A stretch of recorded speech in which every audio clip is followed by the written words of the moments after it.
and seeing this through. And so with that, I did receive a confirmation from Ms. Anderson that we do have a quorum.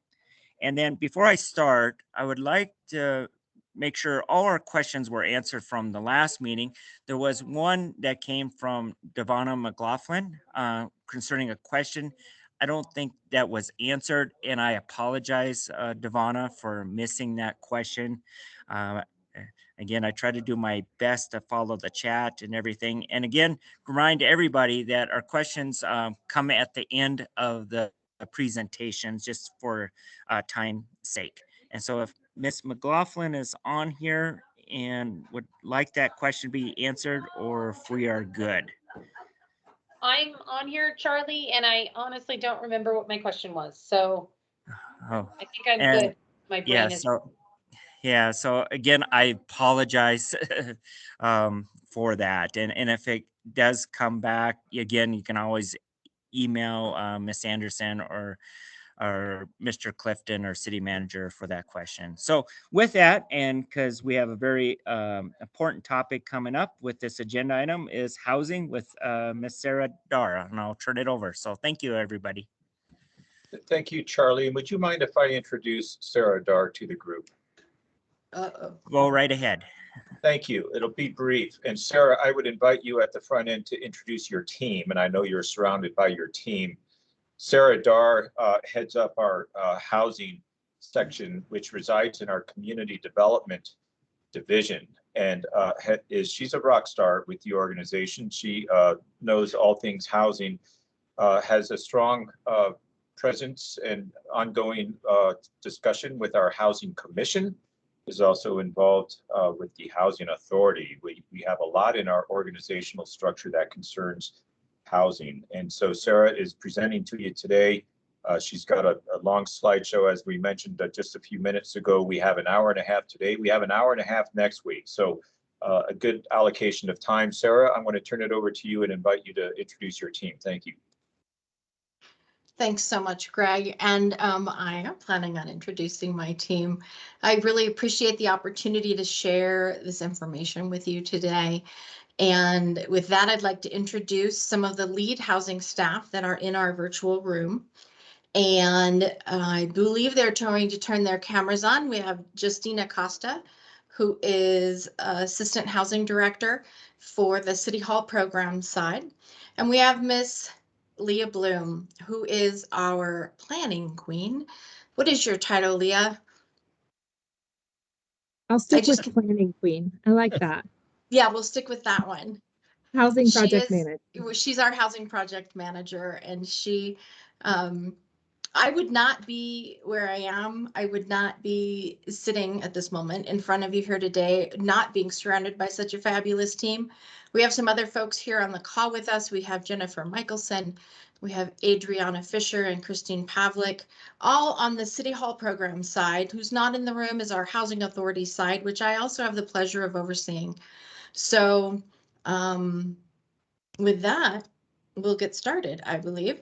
I do want to start by saying that I am presenting on behalf of the members of the Housing Commission.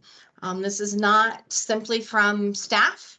This is from the Housing Commission to you. The information that I'm going to cover to prep the bond recommendations has all been seen by the Housing Commission at one time or another. There's very few new slides in here. We just kind of sucked them from different places and assembled them to be able to create that framework. And Justina's running the slideshow. Thank you, Justina. That way I'll be able to see chat, I think, if I'm paying enough attention to it. I'm going to turn my camera off in a moment, just to make sure that we don't run into those glitches. I was presenting in a council meeting recently and the connection got slow and I froze. The really weird position on my face. And so I think I've learned that I'm going to go ahead and turn the camera off so I don't freeze in a weird spot. So with that, here goes the camera off. But I think you can still hear me. So our overview for today is a little bit of Affordable Housing 101. There are a lot of different ideas about what affordable housing means. And I wanted to create a common language. We did this with the Housing Commission. We make an effort to do this at any point in time where we're talking to a group about affordable housing. And this topic is a bit different than some of the ones you've heard so far when you're a member of this committee, because it is something that we need to define in order to have common language. So I'm going to spend a few minutes defining terms and concepts relative not only to affordable housing, but also our conditions in Flagstaff. Some of you have seen parts of this presentation a few times, and so for my sake, I would ask that you please continue to chuckle softly at any jokes that I make that you might have heard before. I will touch briefly on the 10-year housing plan, which was recently approved by the Housing Commission and scheduled for City Council consideration next Tuesday on the 15th. I'm not going to go into it in depth, but rather I'm going to share some of the data of the plan and then relevant strategies and initiatives related to the bond recommendations. On the next slide, I'm going to define some important terms. And so the biggest one is AMI, Area Median Income. Housing programs across the nation are generally all based on how much money, eligibility is based on how much money a household makes. And that term is called Area Median Income. We refer to it as AMI. And so when you hear me say AMI, it means Area Median Income. And anybody, moving on to the next one, anybody under 80% of AMI, the area median income, is considered to be low income.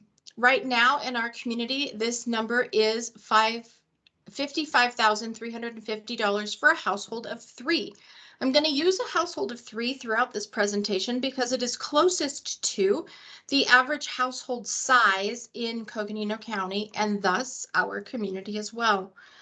You'll hear me occasionally say the word HUD, meaning the U.S. Department of Housing and Urban Development. I don't think I have it in here, but you may hear it, and that's ADO, which is the Arizona Department of Housing. And then occasionally it comes up, and that is LIHTC, or the Low Income Housing Tax Credit, which is a rental development financing tool. And so with that, I want to go to the next one, which we want to talk about what is affordable housing, what in the world is the housing continuum, and how do we even make a difference in the affordable housing world. So on the next slide, there's no context clues here, but what do you think of when you hear the words affordable housing? I'm going to pause for just a second and get that picture in your head, and we'll move on to the next slide, which is, what is affordable housing? When you are finished, hang out or press. I bet some of you had a picture of perhaps a type of housing unit or a group of people in your head. However, it's much more boring than that, and the answer is math. As defined by HUD, affordable housing is when a household pays no more than 30% of their gross income on housing and housing-related expenses. Housing-related expenses includes utilities, HOA fees, membership fees for your apartment complex, that type of thing. And those who pay more than 30% are considered to be cost-burdened and quite often have difficulty affording other necessities such as food, clothing, childcare, transportation, those types of things. So when we're talking about affordable housing here, we're talking about households paying no more than 30% of their annual gross, not net, gross income on housing. And so everyone is interested in affordable housing. It's not a particular group of people. It is not a particular type of building. It is a math equation. Had I known how much math there was when I got into housing, I may have gone a different direction. I wanted to work with people, and I keep ending up with math. So this is what we mean when we talk about affordable housing. And it's all relative. Because affordability is based on income and market prices, solving this issue is relative. this is kind of scary for folks because we're not going to solve it nope, go back, Jay. Thank you. We're not going to solve it in a thriving, growing economy. Affordable housing gets, quote, solved in a declining or contracting economy, which is not something we would seek for our community. In an economy that continues to thrive and grow, housing prices typically do as well. When housing prices come down, it's not typically a positive thing within a community. If they stabilize, sure. But when we address housing challenges for one area of income for folks, that works for that area, but not necessarily the others. And so when we talk about what is affordable housing, I quite often get this question that's on the next slide, which is, but isn't all housing affordable if you make enough money? And sure, that would be housing that is affordable, market-based sale or rental prices that are affordable for you making enough money. We're going to talk a little bit today about housing term subsidy. And housing subsidy is defined as any form of financial assistance aimed towards decreasing housing costs. And there's two different types here. There's informal subsidy, and maybe that's where you're renting from a family friend. Your family friend is your landlord, and they realize that you're on a limited income, so they might charge less. Knowing what that is, that's an informal subsidy. They are charging less than the market would bear. On the homeownership side, maybe you have family or some friends that are able to either gift or loan you money towards a down payment on a home. It's not an affordable housing program, but it is an informal subsidy. It is something that is financial assistance aims toward decreasing the housing costs or helping someone get into a homeownership situation. On the formal side, affordable housing is a two-pronged test, and it is not only what the housing costs, but who's eligible to purchase or rent it. And that means that a subsidy of some type or investment exists. And housing subsidy types include things like rental assistance, eviction prevention, down payment and closing cost assistance, sometimes in the form of nonprofit affordable housing, like we see in our community here with Housing Solutions of Northern Arizona or Habitat for Humanity. We do have public housing, and we have some voucher programs as well. So those are formal affordable housing programs that provide a formal type of subsidy. You're going to hear me talk about the housing continuum, which is on the next slide. And this is a basic housing continuum. It's a graphic we like to use in Flagstaff. It's been adopted by some others, but it is reflective of the stair steps that people go through up or down when moving through different housing types. And it's a graphic that represents a variety of housing types for households at all income levels. So on the left-hand side of the slide, in kind of the tealy blue color, are the types of housing where we typically see subsidy, a formal subsidy of some type. Right in the middle is tax credit housing, and the tax credit program is a program that is very complex, but the very essence of it is it creates multifamily housing through a partnership between government and private entities to create multifamily housing. And then as you would go up the continuum into rental and first time home buying, and then finally into move up or long-term home ownership. That's typically addressed by the market. However, we see here in Flagstaff, as we'll see in some numbers in a moment, that rental housing and first time home buying is quite often out of reach for our working population here in Flagstaff. And I want to share a bit of history with you. It's not a new issue. And we keep saying that. It's not a new issue. It's not a new issue. Next slide, please. There was a historical report put out by my ASU Morton Institute that I highlighted the date on this. It's March 5th of 1910. And it talks about how Flagstaff will need 100 more dwelling units, and cites visitors coming that want to stay but are unfortunately unable to afford staying in town, or there just aren't the units. At present, there are practically no accommodations for newcomers, and little effort or no effort being made to care for the people new coming in every day.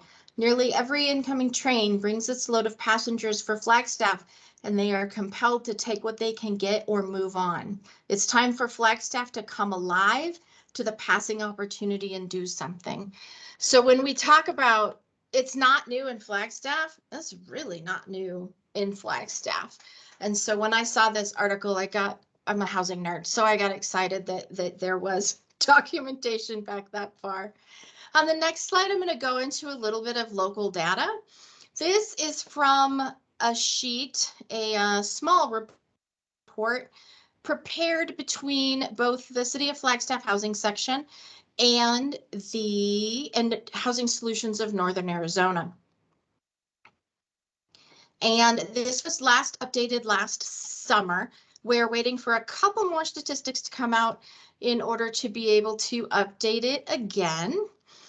However, what you see here on the left-hand side are increase in median sales price between 2011 and 2021. And that number 2021 is just over 500,000 as a median sales price. The first time we made this report, and I say we so broadly, I had nothing to do with this other than proofreading it. This really came from staff of Housing Solutions and city housing staff. So when I say we, I don't want to be pretending to take credit for the work and creativity that went into this. But the first one that came out, that orange line that you see that goes up into the header, it didn't go up into the header. But as it was graphed for the re-release of it, it sure does. So the next one down is the increase in area median income. And as you can see, we've had an increase in area median income, but it has no way kept pace with what we see in comparison to housing costs. And then at the bottom is our increase in fair market rent. Now, fair market rent is a really interesting number if you're a housing nerd. It's a number published by HUD and is supposed to be reflective of rental costs in our community. It has very, very, very rarely fit with what we know to be true in our community for what rental housing costs are. So we've talked to HUD a lot and found out that the data is always 2 years old, and it's based on recent mover data for our entire county. And because our county is so large and there is so vastly rural, there's not a lot of recent mover data outside of Flagstaff, and that has had a great impact on this number. So when you see that the fair market rent for a 2-bedroom in Flagstaff is around $1,300, and if you're familiar with our housing market at all, you would know that that's a steal if you can find a unit at that price. On the right-hand side, we have our housing cost burden analysis, where we see that 45% of all households in Flagstaff pay more than 30% of their income towards housing. That means 22,000 of our community members are considered to be cost burdened. Below that, it's broken out into renters and homeowners. Only 27%, and I say only just because it's a smaller number, 27 is still a significant number, of homeowners are cost burdened. And more than half, 57% of our renters are cost burdened within our community. On the next slide, we have some additional local data related to our income levels. And our income levels, we see that 47% of all households in Flagstaff qualify as low income according to that definition that we reviewed earlier. And if we add in that 18% that is up at moderate, close to the right-hand side of the document, that encompasses all of our community except for 35% of our community. Some people are quite shocked by that. It's difficult to save for homeownership or to be able to move within the rental market when these are the incomes of our households within our community. As you can see that our cost of living is 13% higher than the national average, with our cost of housing coming in at 29% higher than the national average. On the next slide, we see what Flagstaff families can afford. What's fascinating here, of course, is that we compiled this last summer and our numbers are already out of date. The current median sales price of a home is a little over $500,000. And I'll walk you through one of these and then leave you with it to digest for a moment. But if we take a single parent with 2 children, estimated household income, this one's right in the middle at $55,350, that's 80% of our area median income. The maximum rent they can afford is $1,384. And the maximum home price they can afford to purchase is $248,000. And if homeownership, if there was a unit available at that price, needed for down payment and closing costs would be a little over $16,000. All of the assumptions utilized to calculate these numbers are provided below the graphic and within the presentation that we sent to you earlier in the week. So moving on is another question that we get all the time is, why is housing in Flagstaff so expensive? Well, we could have an entire 3-hour conversation just on this topic alone. However, here are some of the factors that go into it. I'm sure we have not captured them all, but it's just a little bit of a thought process. Really, what drives our cost is location, supply, and demand. Are there other things that feed into it? Absolutely. Do the things listed here, such as our population growth, our short-term rentals, our regulations, students, the fact that we have 4 seasons and we live in an incredibly beautiful spot, do those impact them? Absolutely.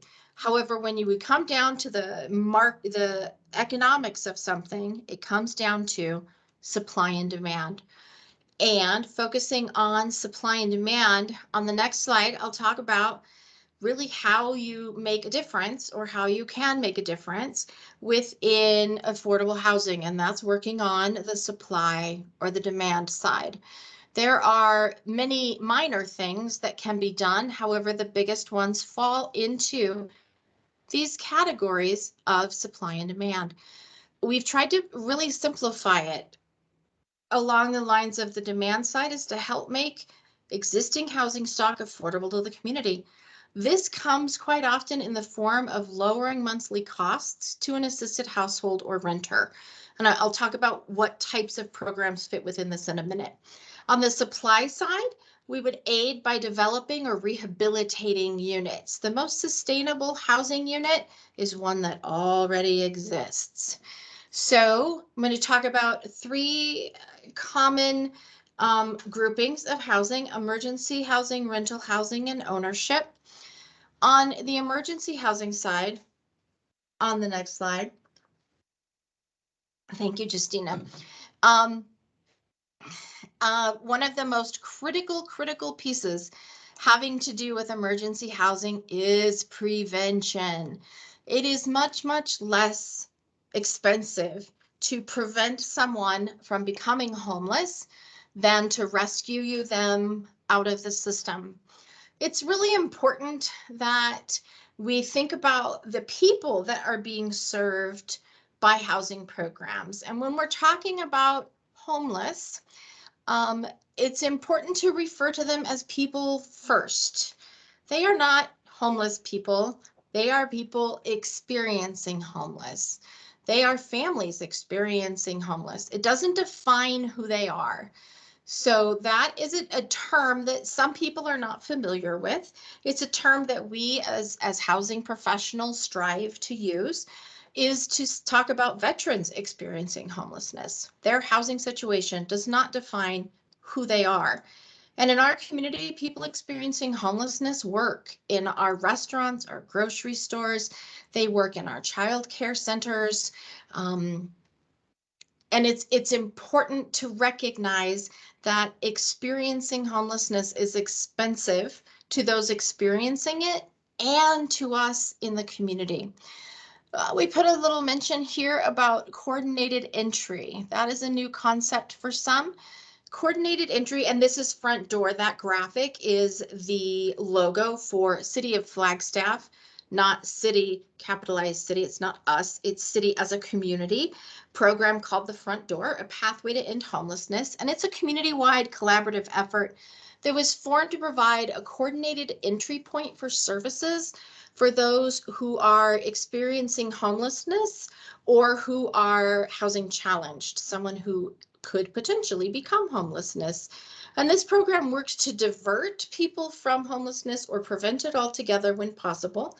It also works to reduce the amount of time individuals and families spend on wait lists, and to make sure that individuals and families are placed with the most appropriate agency for their housing needs in the quickest and most cost-effective manner. It is a community-wide collaboration. However, the two front doors are Flagstaff Shelter Services and Catholic Charities, and these two serve as the access points for individuals and families experiencing housing crisis. Housing First is another concept within emergency housing in our community and in others. We didn't invent it, but its approach that prioritizes providing permanent housing to people experiencing homelessness and individuals with any degree of service need. So they end their housing instability, and then that serves as a platform from which they can pursue personal goals, improve their quality of life. It's guided by a belief that people need basic necessities like food and a place to live before attending to anything other critical, such as getting a job or budgeting or even attending to substance and use issues. It has been proven to be a cheaper solution to housing and provide long-term stability for those who choose to also engage in the services that come along with it. Next in the continuum, of course, is rental housing. And this information quite often shocks folks when I'm talking to them about affordable rentals. Rental programs are most often focused to even lower income households. All the tax credit apartments are capped at 60% of area median income, which equates to, for Flagstaff, $41,520 for a 3-person household. And then I'd like to mention this because this is something a lot of people haven't heard, and is college students are typically not eligible for assisted housing, either rental or homeownership. Because it's income-based. Housing programs are household income-based. And if you are a college student and you are still a dependent upon your parents' income is taken into consideration in determining your household income. So typically not eligible. Why do we say typically? Because there are those students that are individuals that are working. They are not on anybody else's taxes. They are not your, quote, typical college student.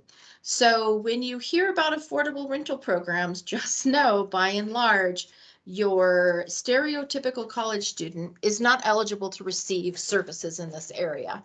Our largest demand locally is for 1 and 2 bedrooms, 1 and 2 bedroom units, and we see this need increasing with the aging population.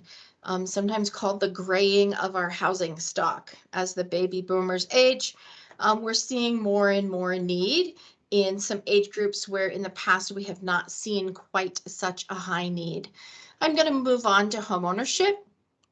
Homeownership programs are often focused on first-time home buyers, but not always, and it depends on the funding source. A first-time homebuyer is defined as not having owned a home in the last 3 years. So it doesn't mean never having owned a home.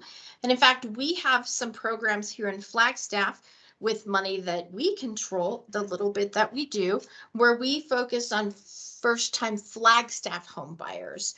So that if you have moved to our community and you owned a home in another community and you sold it and you have some to put as a down payment, but you have a little bit of sticker shock when you move to Flagstaff. We do have down payment and closing cost assistance programs that can help you purchase your first home here within our FMPO boundary. So in ownership, there's both demand and supply tools, and demand tools are typically cheaper than supply. Why? Well, because if we can help somebody with a down payment and get them into a home where they can afford their monthly payment, it's cheaper than embarking on the process of development. However, both tools, both supply and demand tools, have been proven effective in the ownership world. Here's our challenge. Federal funding is limited to 80% of AMI and below. So that means there is not assistance for ownership housing for anyone with an income over $55,000. 55,350 technically. That is one of our local challenges. And we do have a down payment and closing cost assistance program administered in partnership with Housing Solutions of Northern Arizona that serves households to a higher AMI level with some very limited city general funds. And so that money is always spent every year right off the bat. And the other challenge that goes along with that, of course, is finding the housing stock that you can afford, because quite often you can afford the rent and you can afford the mortgage, but you can't find the house that fits with what you qualify for. So another question that comes up all the time on the next slide is, why are most efforts focused on low-income households? And that answer is really, really easy. And it comes down to funding. Those with the gold make the rules. And so when we're using other people's money, we abide by their rules. And so the federal funds and the state funds come with rules that say you cannot spend this funding above 80% of area median income. And in some cases, for other programs, such as the LIHTC or the tax credit apartments, it comes with an even lower piece. So when we see in our community that we need housing assistance for folks that are not necessarily definitively low income, according to HUD, we have very, very limited resources to address that. So that's the easy answer. It's funding. So we'll talk a little bit about AMI. And this chart is provided to you so that you can see area median income is adjusted by household size. That's why I keep saying a 3-person household. You can see how it is adjusted. The area that's gray is where we can see federal and state funding assist. The area that is not gray on the right-hand side is where local funding could come in to make a difference. Now, do not math this. And if you already have, I apologize, you spent time on it. But if you take a household of 3 at 80% and you look at the 100% and you say that's not 80%, those housing nerds don't know how to do math. Well, that's because we live in a high cost exception area, and HUD recognizes that we are a high cost exception area and applies a different formula to our programs already to bring those numbers up a little bit, acknowledging that our housing challenges do stretch up above the typical 80% simple calculation. And so Justina and I years ago spent probably an hour and a half on the phone with a gentleman in San Francisco who we swear works in a basement, trying to understand this formula, and it differs on a number of different market factors, et cetera. So apologies if you spent some time calculating math. It does not math, but these are published income limits that come out annually from the federal government. We anticipate them being published on April 1st. That's always the target date for numbers. So even though we're in 2022, they have not been published yet from HUD. So when they do get published, we will update this chart. On the next slide is another fascinating little tweak here in Flagstaff. I call it our Tween challenge. We are too big to be small and we are too small to be big. Because we have a population of over 50,000 people, according to the federal government, we are metropolitan. We are a metropolitan statistical area. And that actually MSA takes into account all of Coconino County. But in the state, we're considered to be rural. The definition of metropolitan in the state is essentially Pima and Maricopa. And all of the counties outside of that, including us, are considered to be rural. So this puts us in that crack in the sidewalk where we, on the federal level, do not qualify for some rural funding like USDA loans or there are many funding sources available in rural areas where we're just not eligible. But on the federal level, while we qualify as our metropolitan level, we're not big enough to hit some of the other funding sources. So on the next slide, I talk about what about other funding sources. We do receive CDBG dollars, Community Development Block Grant dollars. Those bring us about 600,000 annually, and they are limited to 80% and below. We do not qualify for USDA home funds. I had worked in housing for multiple years before I figured out home doesn't actually stand for anything. HUD just likes to capitalize it. ESG is emergency shelter grants, and HOPWA is housing for people with AIDS, and also then the newly established Housing Trust Fund. We are not directly eligible for any of these funds, even though we qualify as a metropolitan area according to the federal government. We don't have enough population to make any of these funding sources a reality for our community. So how do we access them sometimes? And that's moving down on the left, and that's the state through a competitive process. We do receive some federal pass-through monies, either with home or ESG, but that's on a competitive basis only, where we compete with the rest of the state. And quite often, some of that criteria for those applications is the cost benefit analysis. And here in Flagstaff, it costs more to do just about anything. And so when you are competing with a community who has a very low land cost or does not have the supply challenges that we do, they're able to create more with the same amount of money than we are. And so we are successful in this realm sometimes, but we are not always successful. There is limited state-based funding, and then of course the tax credit program, but that's development driven only, and is a very specialized program. Locally, we are funded from the general fund, which I'm sure you've heard in the last couple of weeks has a limited capacity. There are private there's funding for non and not-for-profits, not necessarily for us locally, but for other housing providers, and then foundation or nonprofit grants or financing. Again, not typically for government, but for other housing providers. And that's why our partnerships are so important, because we as the government can access funds that our nonprofits cannot.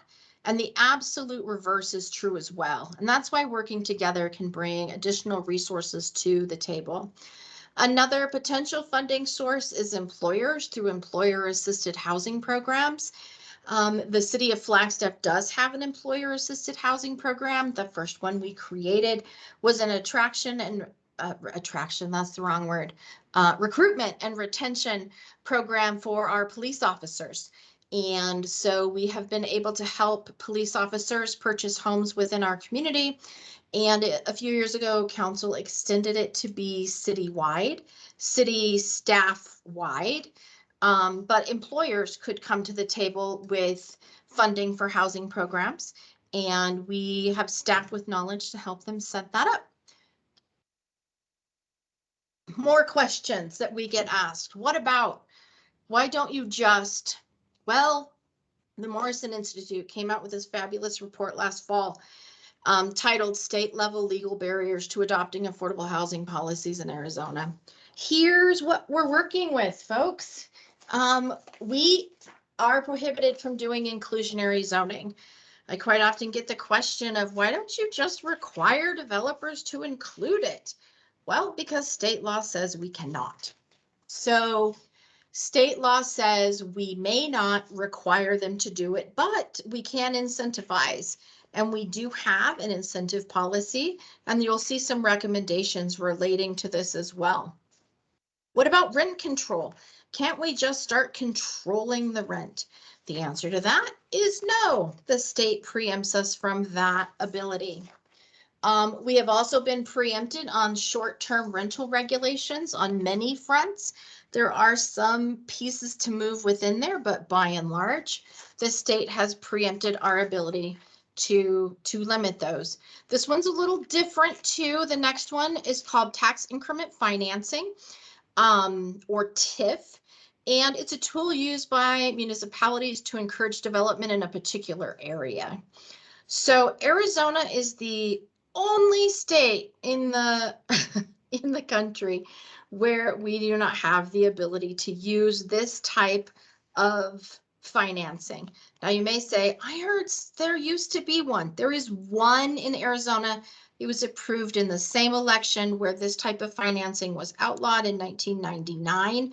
And so there is one in Tucson, but that's the only one, and had to go to court in order to be able to be set up. So we have some pretty serious barriers to us being able to do different types of things that you see happening in either states around us or in states back east. So let's talk for a moment about financial considerations.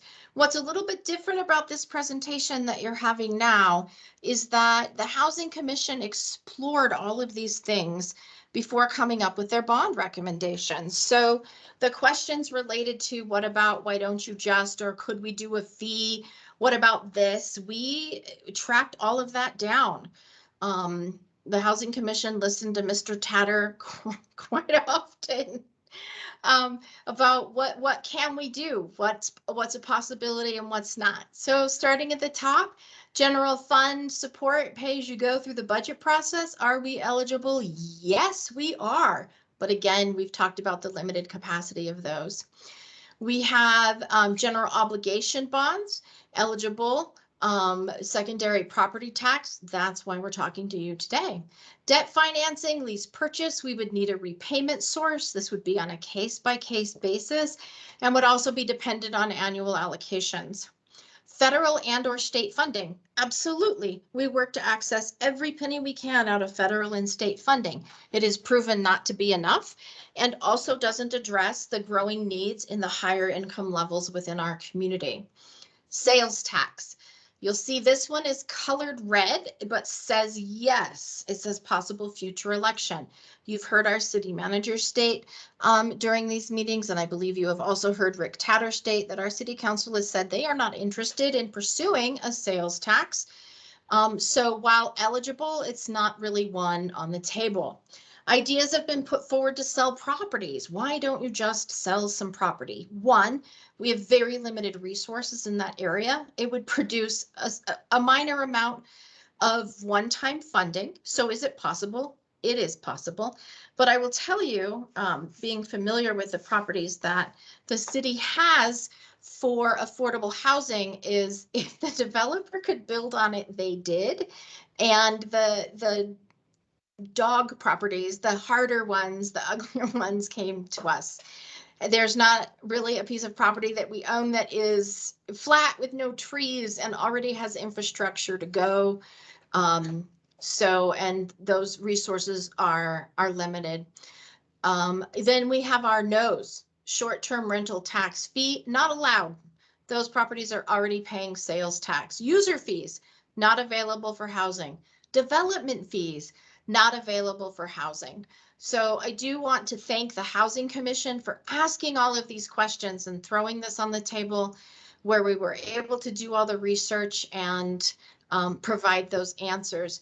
The other things on here that may be coming to people's mind are, what about the recent recovery funding or the ARPA funding? Those funding sources are one time. So while right now we're seeing some money, let's say in eviction prevention, and that's awesome. It's not continuing. It's a flush of money, cash influx that we do not believe is going to be continuing. So that is one-time funding.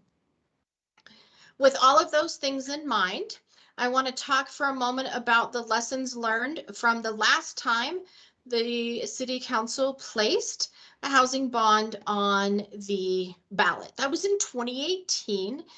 And it did not pass by fewer than 3% of the votes. The number that lives in my head is 747. It did not pass by 747 votes. So the Housing Commission was tasked with taking a look at it and determining where its weaknesses were, what could have been done differently. And here are the findings of the Housing Commission. The council direction to place 422 on the November ballot was later than typical timing for similar items, and it really limited the time available to prepare and to inform and educate citizens.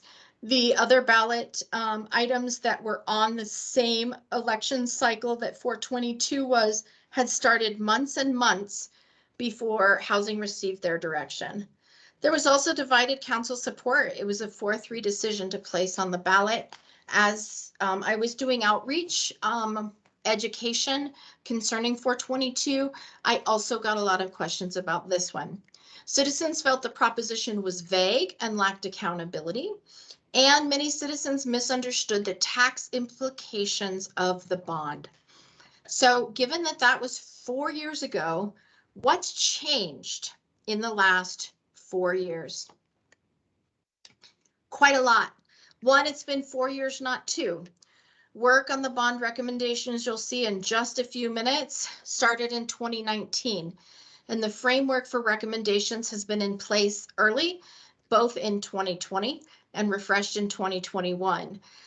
City Council has established a housing commission and declared a housing emergency, indicating support of housing. Council has also expressed support for housing bond measure multiple times in recent years. Oversight and accountability was an issue with the public last time.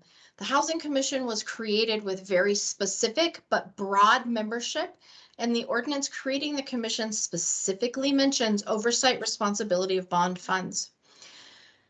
There was criticisms that there was not specificity in programs or activities or predicted outcomes. The Housing Commission has created very specific bond recommendations accompanied by predicted outcomes. We have a 10-year housing plan that is just about to be in place. That was another criticism in 2018. And that plan is scheduled for approval by City Council between this meeting and our next meeting on February 15th. We also are working to rewrite our incentive policy for affordable housing. Another change I've noticed, I have had the pleasure of working in housing for the city for coming up on 22 years. And I am seeing a growing community interest and understanding of affordable housing challenges in our community. The questions I'm getting asked now are not always the basic ones. There are people asking more in-depth questions with showing that they have a little bit more background and understanding of the challenges our community face. I want to talk a little bit about the group that created the housing recommendations, and that is the Housing Commission. City Council created the Housing Commission in 2019 with this purpose: to serve as an advisory board to City Council, makes recommendations with respect to housing policies, needs, programs in Flagstaff, and furnishes the council with information through the housing director. That's me. I get to furnish the information, just like I have the privilege of doing today.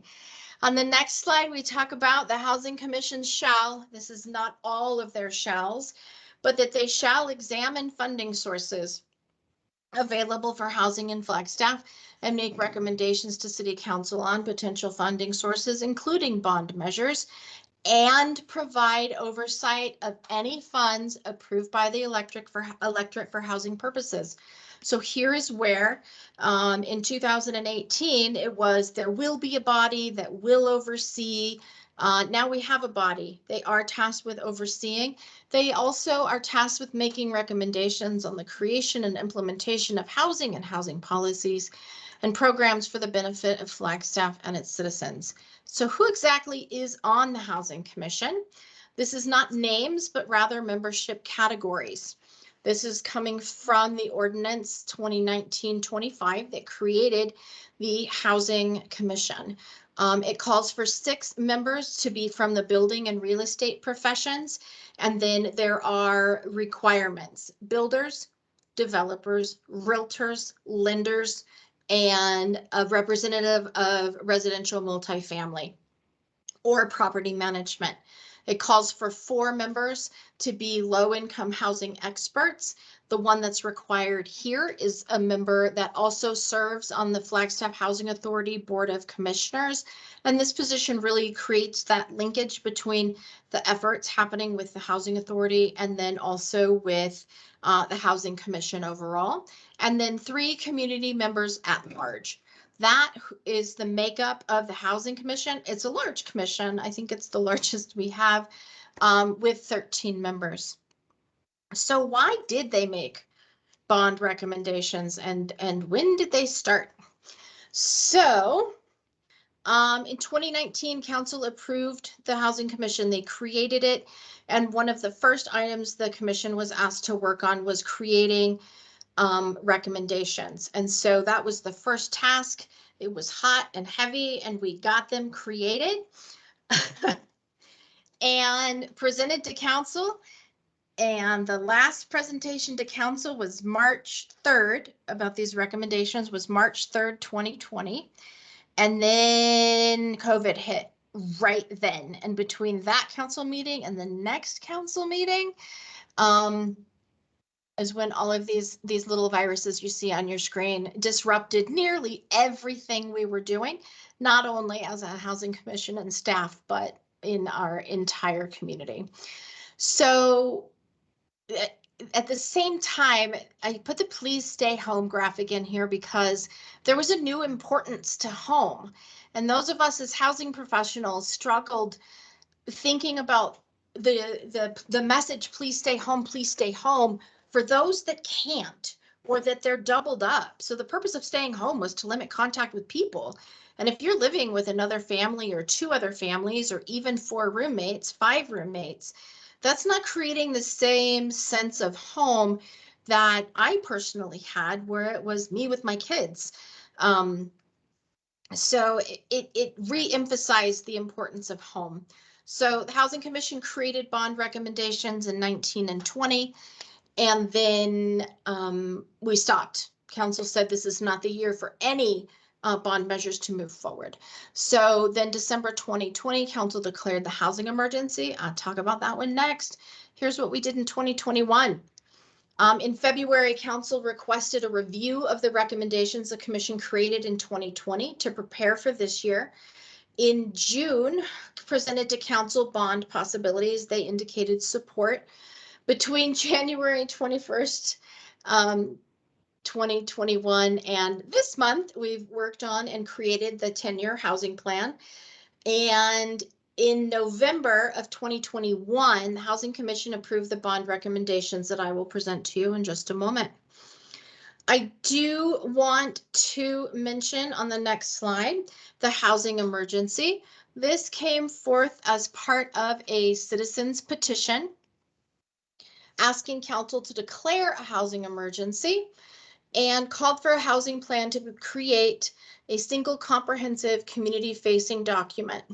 So council declared housing emergency in December 2020 with a number of items to encourage more economically priced housing construction for the workforce, to increase attainable housing opportunities for and occupied by local residents, Explore and support additional local funding sources for the creation of affordable housing units and expansion of programs to improve housing.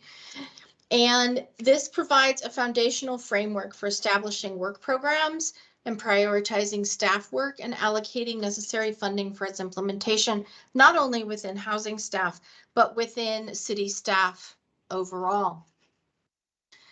Moving on to,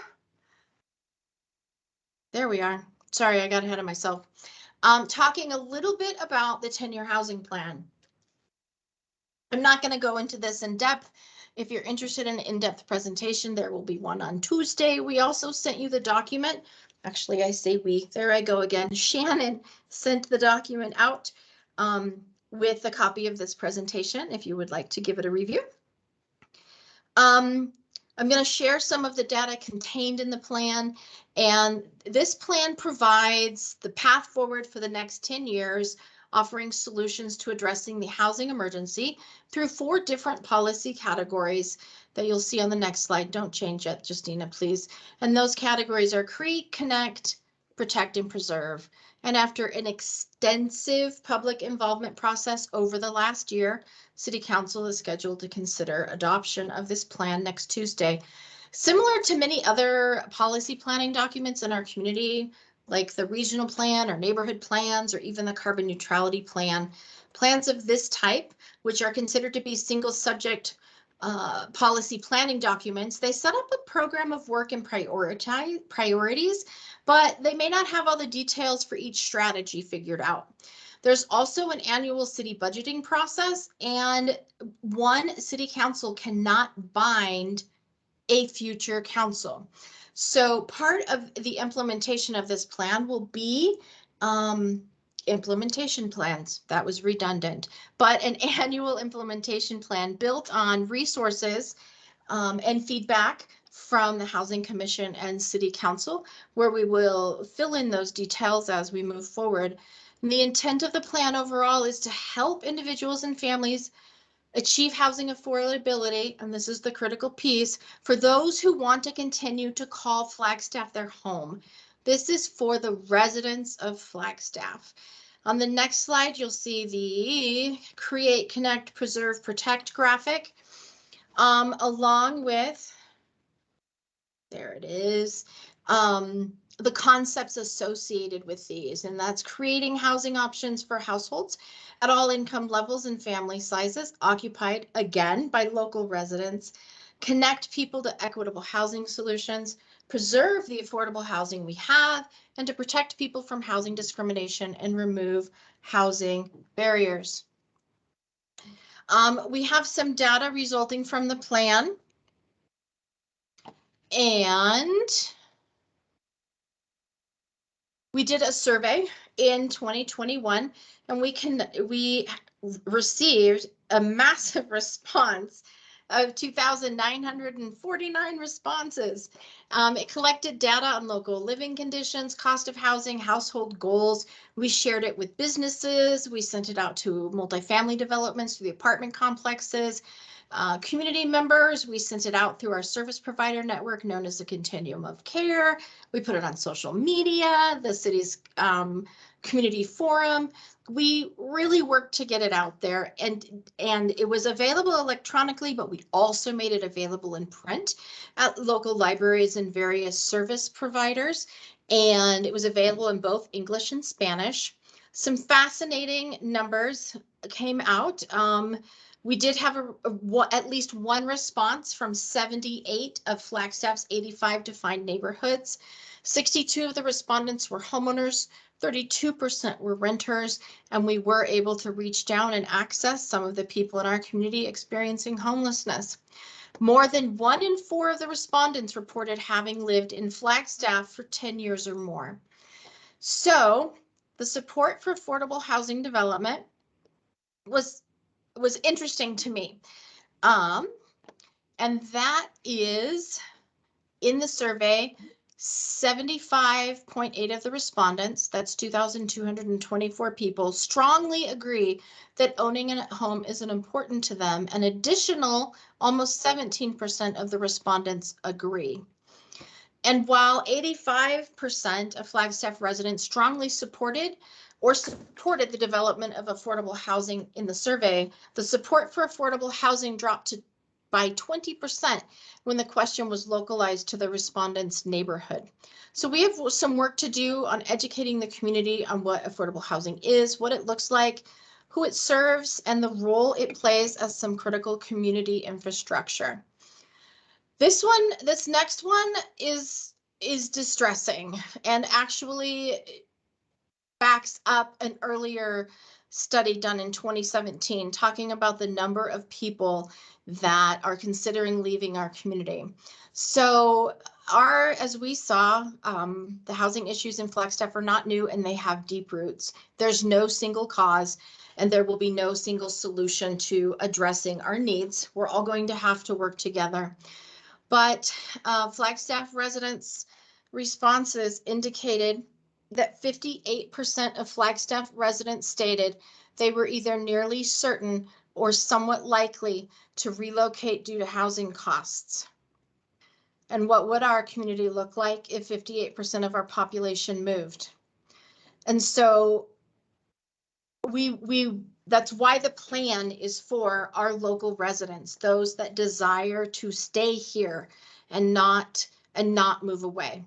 So this number was shocking to me. It's rather scary, but it actually matches up with the people that I talk to in my daily life. We did take a look at the total housing need within the community and performed a data-intensive housing gap analysis, identifying, the number of households that need assistance, showing that almost 8,000 market rate housing units would be needed to free up the pressure on the housing stock and catch up with population growth, and that just over 12,000 lower income households are living in less than ideal housing situations by being cost burdened, and then therefore being unable to advance throughout the continuum. This number does not mean that people in our community, that there's over 20,000 households in our community without a place to call home. It means that the 12,000 lower income households are in less than ideal situations, being doubled up, tripled up, unable to advance through the continuum, and the remaining market rate houses would simply work towards freeing up the pressure.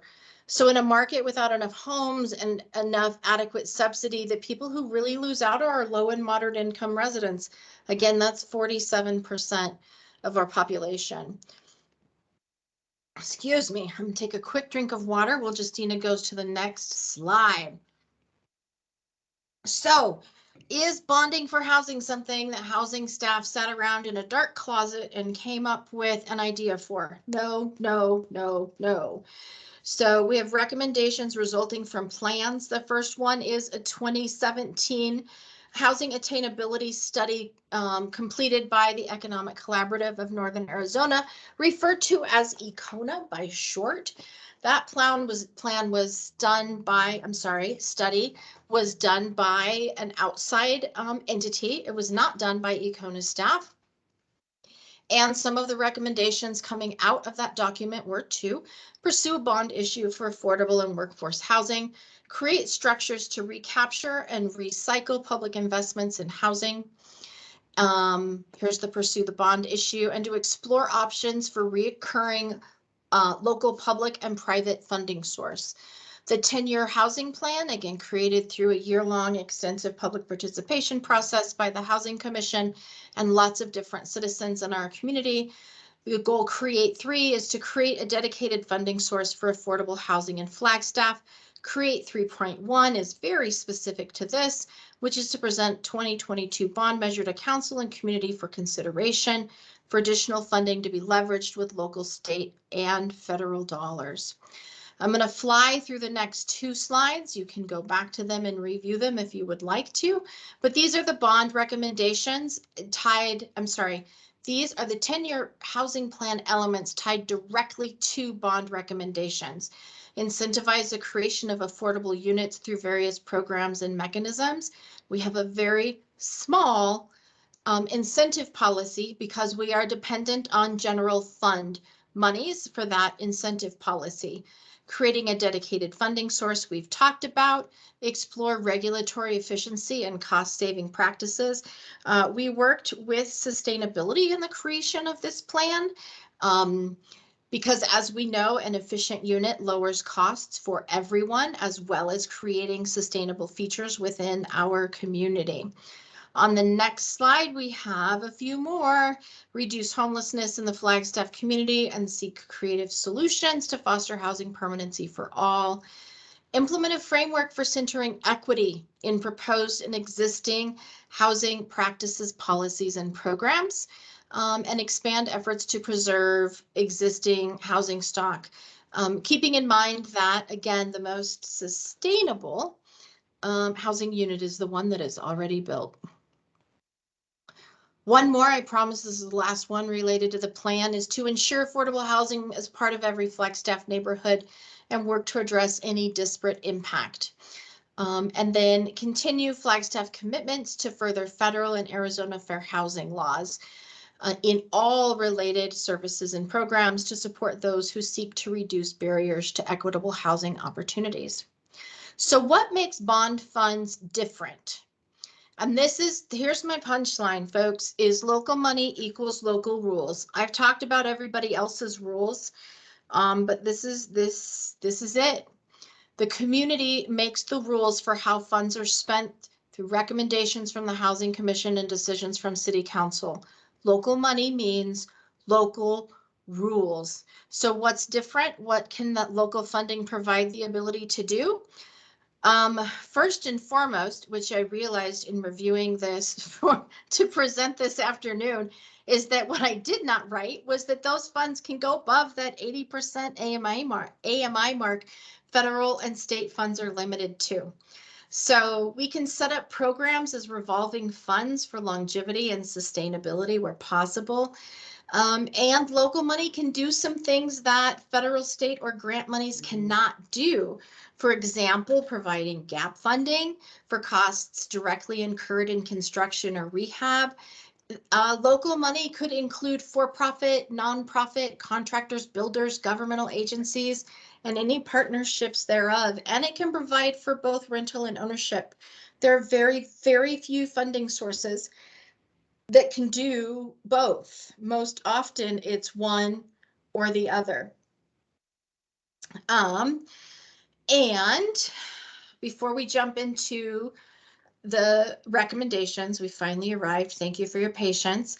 I want to point out a couple of things. One, you're not going to hear about an inflation factor because we're not talking about buying things necessarily. So there has been previous conversation about inflation factor.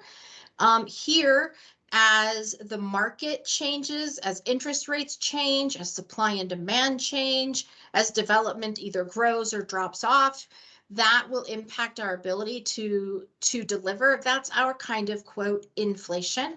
And what will happen is the numbers we are able to impact will either increase or decrease depending on those market conditions.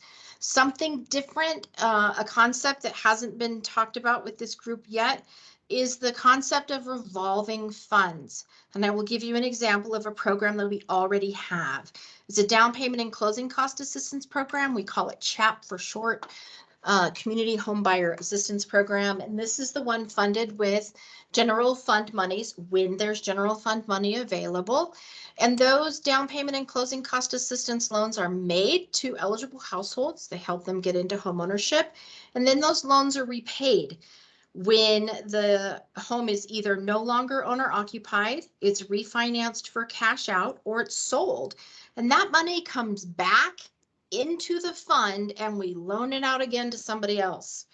And so we have the ability coming up on with multiple of the programs the Housing Commission is recommending to revolve these funds, which means that it's not that dollar can be spent over and over, not necessarily be spent one time. And timing and spending. So this isn't buying a fire truck where there's just one massive expenditure and then we pay it off. These funds would be utilized only when we need them. We wouldn't be pulling the amount of funding. We would work with finance, of course, and our bond counsel to coordinate with budget requests and program capacities in order to be able to only pull the funds that we are ready to utilize within the next 12 to 18 months. And with that, the Housing Commission recommendations are grouped into the 3 areas I mentioned earlier: emergency housing recommendations, rental, and ownership. So EH stands for emergency housing. There are 2 categories under EH. You see the associated amounts and estimated community benefit there. Category 1 refers to existing programs such as emergency shelter, transitional housing, permanent supportive housing, or reentry type programs. And the idea would be for the funds to allow for things like operational support, acquisition support, etc. This would allow these programs to grow or evolve, or to create new programs consistent with community need trends. This category focuses on those directly experiencing homelessness or specialty populations that may need to be served, such as elderly or veterans. Is there federal and state money to do this? There is. In some ways, you can often find money to build something.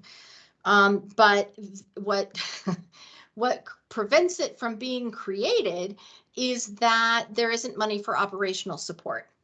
Or you can find money to buy it, but there is no money to run it. You can't hire staff. You have to go find another funding source. That's the challenge our local agencies face on an everyday basis of coupling many funding sources together in order to make programs functional. The second category, EH2, would primarily support low-income households who are already housed. The focus would be financial assistance to keep them housed. Eviction prevention often includes things like rent and utilities, and critical to eviction prevention is case management support. So a household can work towards not being in the same situation. Many households in our community and communities around the nation live really one crisis away from not being able to make rent. They're living paycheck to paycheck. And if the main wage earner in the household, say, I used to say falls and breaks an arm, but now we'll say gets COVID and they're off for 2 weeks and they don't have sick leave. Well, they are no longer able to meet their rent for that month. A lot of clients served with eviction prevention dollars don't need the entire rent payment. They need the $200 they don't have to make their rent payment complete. So the other piece here would be to divert households from entering the coordinated entry system. What does diversion look like? That includes connecting with family members or social support systems or others to keep them housed or moved quickly into new housing. On the next slide are the recommendations from the Housing Commission related to rental housing. And the first one is RH1 is redevelopment of housing owned and managed by the city. We are actually faced with an incredible opportunity coming up through a program with the worst acronym ever. It's called RAD, which stands for Rental Assistance Demonstration Program. And it is where we will partner with HUD and with the private development community to redevelop our public housing. I don't know if you're familiar with our public housing, but it is aging housing stock and it was built at its time at an incredibly low density. It is housing, we already own the land, free and clear. And right now we're not able to borrow against that land in order to redevelop the housing. This new program would allow us to do so. RH2 would be to incentivize private sector affordable rental housing development through the creation of a revolving loan fund. Here's where we start to see the revolving come in with strength. We do this already, or we did used to do this on a limited basis.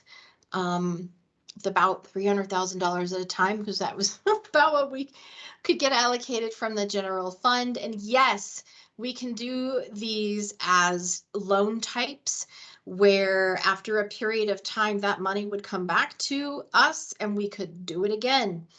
Acquisition of property in partnership with private developers is RH3, related to adaptive reuse for available property. Again, this has the ability to revolve, and you see the associated community benefit there. Workforce housing is number 3. Workforce homeownership. And in these categories, what you see is a home buyer purchase assistance loan program. I've already described this type of program to you, which is the one where the funds revolve back in. Own 2 is development and or acquisition assistance for land or units to create affordable homeownership opportunities. Can it revolve? Yes. Does it have to be the city that does it? No. This would be in partnership with either for-profit or nonprofit, and potentially us as well. But we find much more strength through partners being able to bring additional resources to the table. Number 3 is one of my all-time favorite housing programs, is an owner-occupied health and safety housing rehabilitation loan program.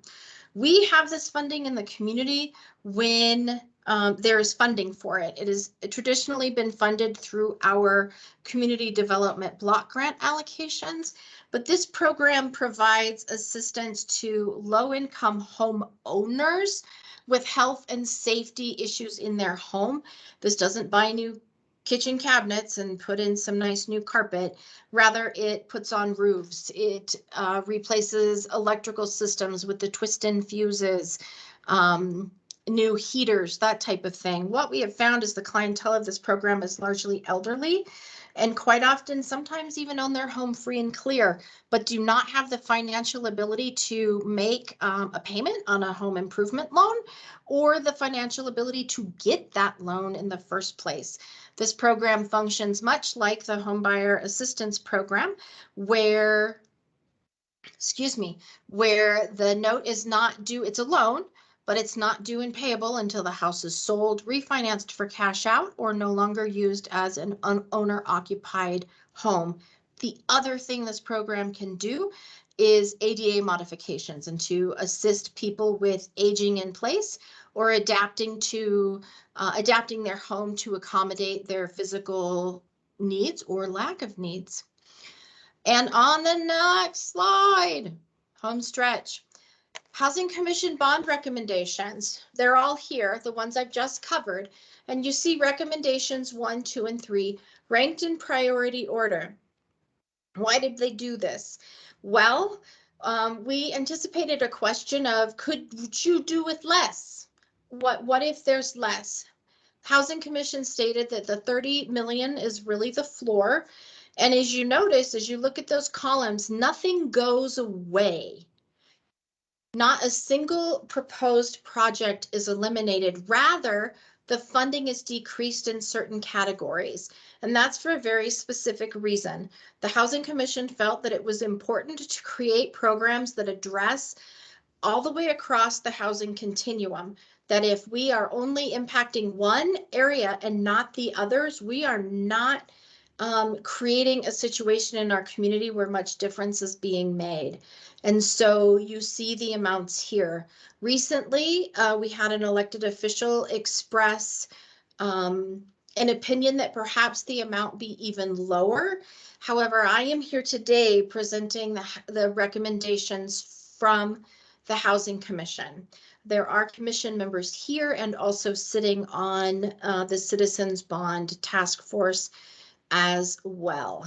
So with that, I am happy to shut up and take any questions you might have. All right, thank you, Sarah Dar.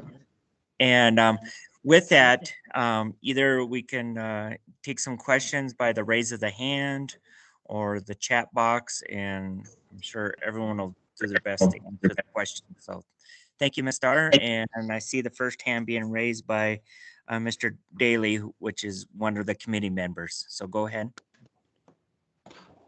Thanks, Chair Odegaard, and thanks, Sarah. That was a very engaging presentation. So could you, I think it was, there's a lot to digest in terms of your ranking of priorities, but it seemed like one of the items that didn't go away was the, or wasn't reduced in the different scenarios, was the redevelopment of the city-owned housing. So obviously that's a top tier suggestion. Could you go into a little more detail, please, on what, what we're talking about here? Is it, what physically you're talking in terms of the redevelopment? Thanks. Absolutely, great question. Thank you. Thank you. Ooh, I'm echoing. Okay, we'll give it a shot. The 5 million is going to be a drop in the bucket of redevelopment. We own 265 units of housing, rental housing throughout the community, most notably in the larger developments of Seiler Homes and Brannan Homes.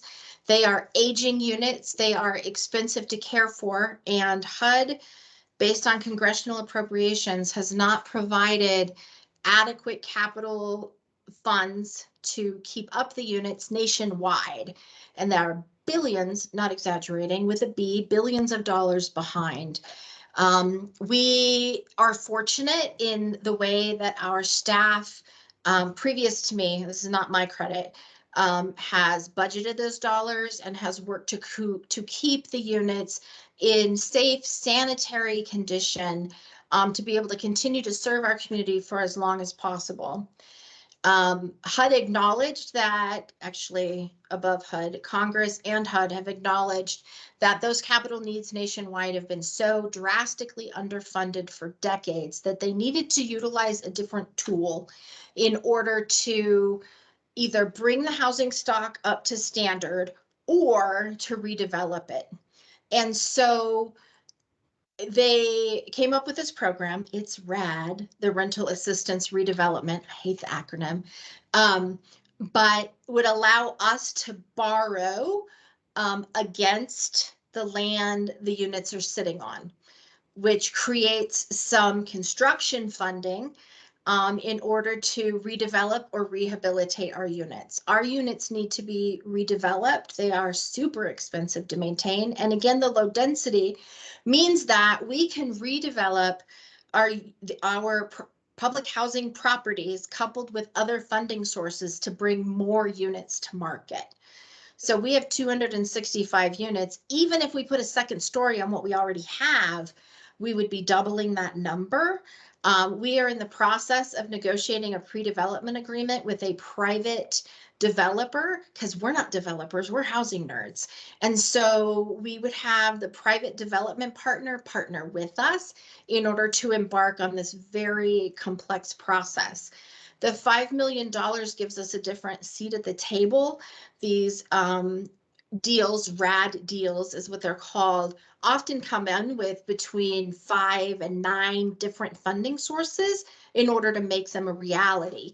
We would like to be one of those funding sources, which gives us greater say in the overall working of it. Did I answer your question or did I miss it? I think I understand. So, but I guess so. It's essentially like raising like Brannan to the ground and replacing it with 3-story townhomes or something like that. Is that kind of like the gist of what would make sense? Or, Yes. Important to remember with this program, every time I mention it, is that no one's losing their home. All the current low-income residents have a right to return. Will it be 3-story townhomes? I don't know. The priorities expressed have been that we retain neighborhood feelings, and we would have a variety of housing types. Are we going to build massive complexes? No, that's not fitting with what our community is looking for. But yes, in essence, you are correct. Don't speak for everybody. That's what I would like to see within, in housing that's a mile from downtown. But okay, I think I get the picture. Thank you. Thank you. Okay, thank you, Ms. Dauer. And then the next committee member that has a question with their hand raised is Mr. Moore. Go ahead. Thanks, Chair Odegaard. I actually just had sort of a broader question. You see all these numbers and they're obviously very stark, but sometimes they're kind of hard to qualify. And being that we're in a situation with so many city staff here, I'm curious, I've always wondered, does the city have residency proximity requirements for employment? And if so, are they seeing negative impacts from our housing costs here? Like, for instance, are we having issues with, recruiting police officers and firefighters and that kind of a thing? So I thought I would take the opportunity with so many of those people that are directly involved on this call to get feedback there. I am going to say anecdotally, yes, I am aware of the challenges. I'm married to a police officer. We have to live within a certain area, but I am going to punt this to our city manager because I know that there have been some things that have changed recently. I may not be the best person to answer this. Sarah, Greg actually had to leave he left a few moments ago. Okie dokie. So we can certainly hold this question and come back to it at the beginning of the next meeting, or Chief Musselman says that he can answer for the PD. Thanks, Dan. Sure. So our requirements at the police department is that our employees, officers specifically, have a 1 hour response time. That way, if we need you, you can be here. Fire does not have the 1 hour response time because they have more intergovernmental agreements with surrounding fire districts that could come in and cover the city should they need it. So so that's the requirement. Has it hurt us? I don't think so. I mean, I've got 2 or 3 officers that live in the Williams area, quite a few in the Belmont and a few in Donny Park. I don't know that people would commute from much farther than that to still work here, but I haven't received any formal requests from that yet. So I hope that answers the question. Thank you. Chief, how recently did that change? Was that not a recent change, or am I dating myself by thinking it's recent? It was recent. I think it was within the last year or two that we changed that. Okay, and it was changed because we were struggling with that? No, I believe it was state law legislation that one excellent. of the, Okay. I think the fire association pushed it so that people could leave. And the difference there is certain firefighters are able to come to work and stay at work for 4 days because they live on site, whereas most police officers and other public safety people, they work day to day and go back home. There's no on-site overnight housing. So it makes sense.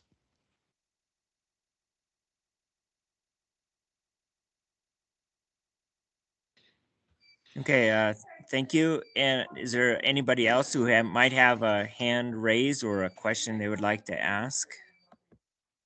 If I may, Mr. Chair, just to add a little more perspective, and I see in the chat, Devonna McLaughlin has noted that the fire department policy, the fire department had requested consideration of a policy change. And very absolutely, we're hearing from our workforce about the difficulties of working and finding residency in the city. After the local policy, state statute actually preempted the local policy on the ability to limit where firefighters live. But with respect to the local effort, very much driven by the high cost of housing.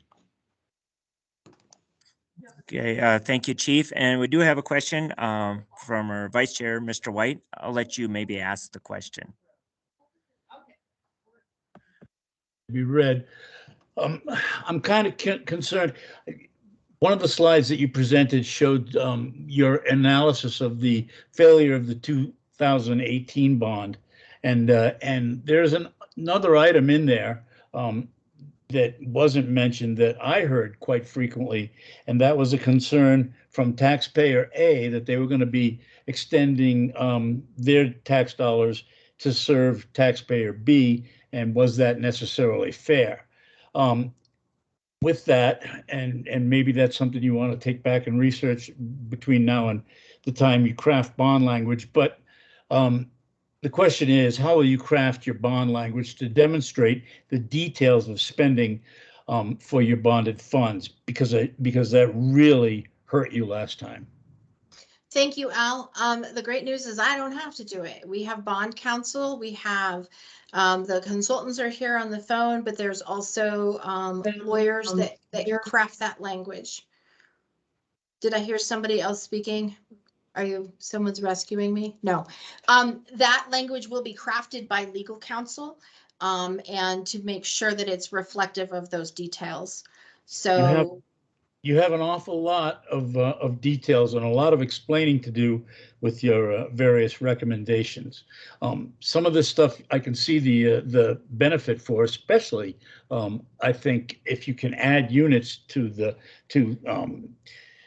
Seiler and Brannon, and I mean I think that's a tremendous, specific, detailed, obvious increase in the number of affordable units. Sounds really good. I think you need to have that for virtually everything you're asking. Bond language typically isn't crafted until we have a go-ahead, right? Because it's expensive for those. But we are paying attention to those details and really appreciate your feedback. Well, you get more. All right. We've worked together before. I'm not surprised. Yeah. So with that, we're at the 5:30 mark. We're trying to, keep our time between staff and the committee members and precious in the time and a half that we've given to this project. So, and I am correct that we are going to continue with this housing agenda item next week. And I believe we'll have the full hour and a half.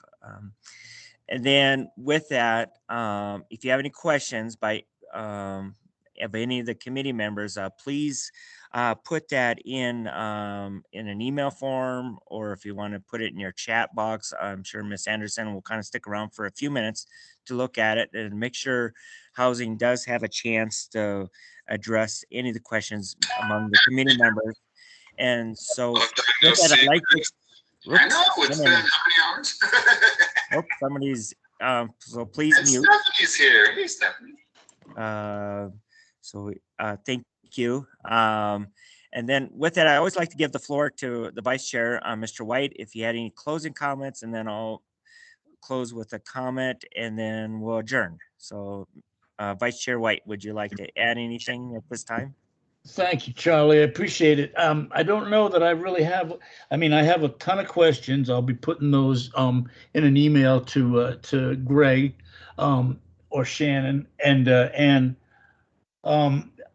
there's a lot of information here. A lot of time was spent in the analysis of the problem, which I have always seen us very good at doing, whereas solutions and the details of solutions are probably harder to formulate. I'm going to advocate that we have a lot of those details because I think that's going to be crucial to getting any affordable housing bonds passed.